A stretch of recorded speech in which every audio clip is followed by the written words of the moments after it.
warahmatullahi wabarakatuh. Abubakar Sisoko oda malin cukunyan to gondi kati oga kira jamudu mawbe Allah no wendi jamudu kundunga no batul kan wuro sahanya oda okara huru Allah binna ne sawran ne moya gunde gadde ya gunde ne batun to Allah sahaji dum mundun dano Allah halala ge gaben ndo suka mante nawle mun Allah tinya katan to okara ngana o kenga no to anu Allah ru jiri to ko mun hantenga Allah no di jiri hikmai Allah no di jiri hikmai abakar oda ndiga mum mu wangara papier be qara groupun kamma ngara ko mawbe o wato oto kunna di kundwa nanti keni papier yi adalla yello jama ngama kebaga Allah da akoy hakkiruma ona awahi kela silenta ko ndi kundu mallaga lenki ko inoyi na soroka hoy groupe ken gondi Allah ra kuy gore kini ya Allah mo duro to gore mara kuy gore kini kunkai Allah ri kunka hoy groupe ken gondi o watu o gara mo no widi alhamdulillah kinna lati ga gore ay o ga mi ni ke wala mundi ni ke ay wala mundi ni ke ay ho gani Mali Senegal Mauritanie Gambie ango kala nyimbe nyai wal mango machi nyai makrose nyaga magayurdu oda ko inanti osuka humanten na nyabane so din konti yelungun ka humanten na khayen jitana o sank yake kenya haganya sababu yi konno li na lehe soyi na kala nyimbon kari na maisi nunga na darjando biya mbaga suyi ho gane qarani dugumen do mai sugume nyai puri ni take ni gaja ni darja bonondi tasuni hilla kappa angana ti islami ndangani hilla kappa na nyani sorongo nya qali menta nya qali anke nafike qatante nari dibentu ana khoro annati kuntu ni musiri kuno nya kuntu ni bidia gumo nya kuntu ni kafir no nya asorno mbenya de na hada maguntu halle koy mai e pina sigi tina ina sunna nya dema e ay tina ina tauhid nya dema idabu ken ju islam ma umma diga kinyo ide ikunya dari ntempai aha ikunya maka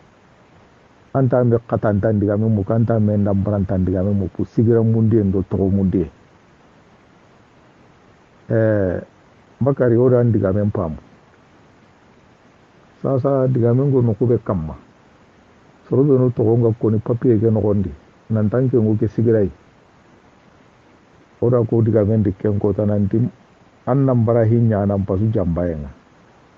ibe gatu nanti gara sigira be kini ayiran tasiki sigira ke sabugu grupu ke kamanna ko nanti garin ke sigindi ke sigira be to ngunyam pasu lantai duna sereke gabi nyani grupu ke gabi nyani anna ko sa sigita ni nanti garin ke wara sigira be grupu ke di lantai ke ngana nyata Allah gana dunge ona amundu Allah maka ana sere kino hibe ga sikkan ken palasike arawnya na kenna haso dinan to kudan ken cuy bawda go horon kapendi iganati karsan ken nan cigi yere andu rogoto anna ken bote haga de anna ken bote haga Allah ganta hakka maka jambaynya de anna ko sa sigitan nan na tingirantai basin tadi o watterin kene ke koybe o hagara joppale gittene ngenga Allah gana dunge ara unyana papier ge yella ngorni nyangadi na sababu soroy gonu togon ko no kunu gonu ikamanu hayga groupe ke no gondi atu yan ko tenni nanti wadi na sababu angani hay ndawo jotterin kana ojo no be no walle groupe ke kamay kaman ti teren kana kendi baane ahillandi inta pakkana ndiga mu groupe ke kamma bo ango groupe ndi ira place go kinanga anke ndawo jo teren kana anta pakka ango sigira be ina ndiga mu tikenga ube awa gutu ini mo be nan tanga groupe ndi kengo ko awo anyi nanke ngollen nan gaba groupe ke da hi wanke maha kennan kotan maga groupe ke tanto hoho magalen ko sunu koro gume nyai ka gume be go ibadu rahmani nogondi akkorengo soro tammi wure kennan lokade aho gabi gabe akkore ko daga na tanna te tankara ge sere ay gon wada bungo ke nga bukun ka mannuwi wakati ngalla oda ko to ko hajunta wakati gabe miltinu karagi miltinu sikki wallahi kengo ku bakka parce que oda ka gara diga kan ne ho aterne yonki nyala diga mendi khatanta langir muku ida kirsuku allam battana siruku allan kannanuku idi surundi jahannabati nena inenu koy kentelli ngugo kan garanta kalabanto ku khatanto ku ga sere sere ke surundi jahannabati nena inenu koy ikunyi meno ane khatanto ku yani jahannaba dungo bo farente sallallahu alaihi wasallam la yadawul jannati la aqu katante sarna kutana tarno arjanna ikundi to dange arjanna lo imbara kudi de watu nanti kuntarno arjanna yo gusari bagu sere hata mulukui Allah ga te radiyallahu anhum waradu anhu aywa sorobe no Allah dungi gollunga ikama no kadunga te Allah musonga ikulli na kunya kani lokoni sabote na giando dawla chupagiya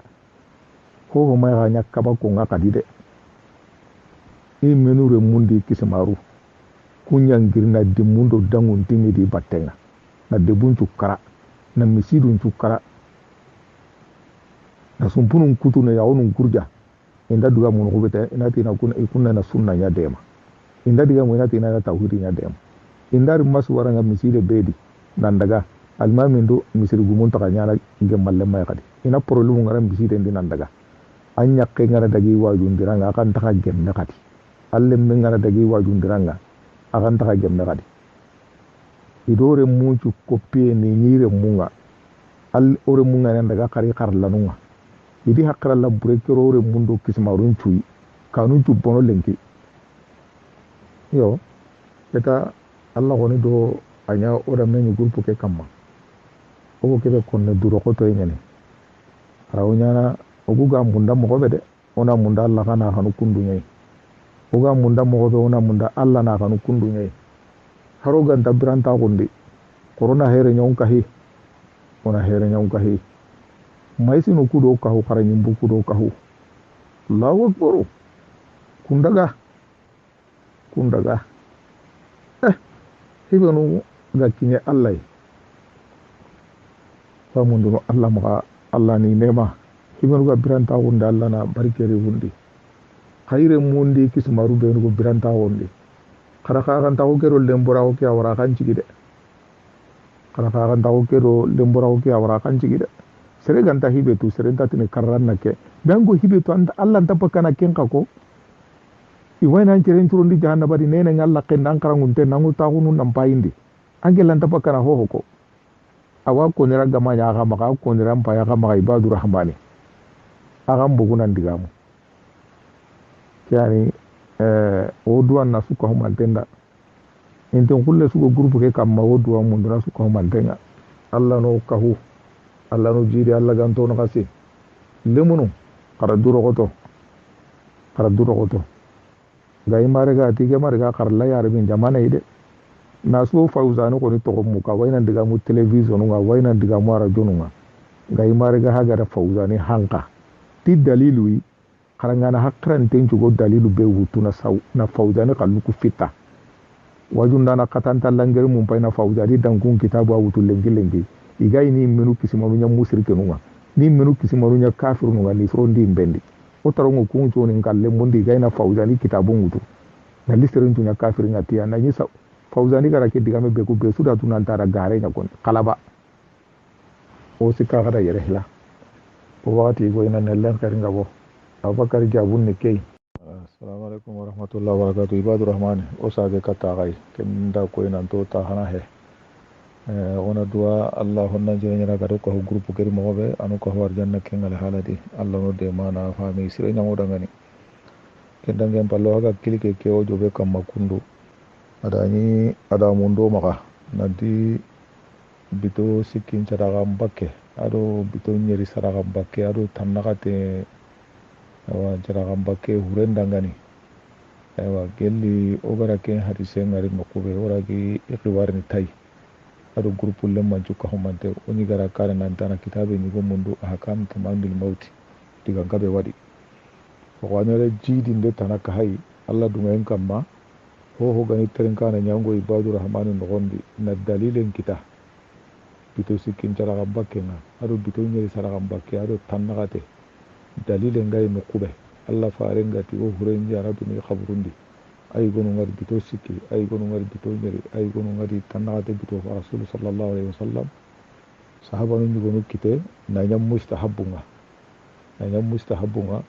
awado tabiina nu ñugonu xa kite nañam mustahabunga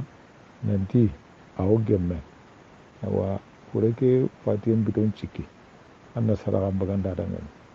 awa ada bitan yorundi ado tannagaten bito ibe gane ken dari lemmundunu ogo harisi kitabe hillandi be konno groupe lemmundangani be sugan kawa mundunu jalali dini suyuti ken kitabe ñani kitabe ken kanga alhawi lil fatawa jalali dini suyuti kitabe ñani anna ken mundu a sikki hillandi babu be gonongo igatina dangani tulu usuraya bima kana khafiya anna non pay angana non payta allah dungayen kamma ango wala gabe kittanonga ango hatampanci gabe kittanonga ogara ku digamu benu ko angan kitten caka ku dalilen kammano anna sagena tuwagunu tanunu kita kadi nanjo ku rakke makkatay yoda keru barke kini groupe allemman cukka humantenga allah no dema keñano ga konno ibe ganay digamuno ibadu rahmani kamma anañi dalilen gam maga de dalile gantan maga angana digan kafun ko yere allah geneya keta padañoda kitabi hana togonko kitabi hillandi be ga konno nanti huren biton cikin caragan bakken dalilen gadi a biton ñeri dalilen gadi tannagaten biton caragan bakken dalilen gadi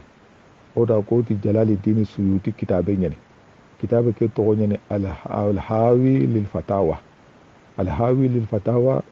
jalali dini suyuti a kitabe ñani key a sikki hillandi ke babu be anga daga naw dangu digamu munda nogondi tulu usuraya bima kana khafiya anna ke nuku hayta angu digamu ku kitadi nonga ato suraya sanu kunga yingi hoho kuntebe kebe ganiga hoku suraya sanun daga yingi kenga awreniya ona kitabe gara kangunja allah gana dunga angu hatampanche kitana di hibe gabi ngani allah no deman hakra sirikina na wasaynya assalamu alaikum warahmatullahi ora keru barke kina gai kada kitabu kujaga ke ku kitabu dallo kitundi qaw hay degere be lenki o ta won tege go nukube kitabu kun to yaare ngura Allah dungen kamma o gara ho ko insha Allah de mundu ndana gano tirndi dalilai o dalile kinnanga ana lan khairinga ko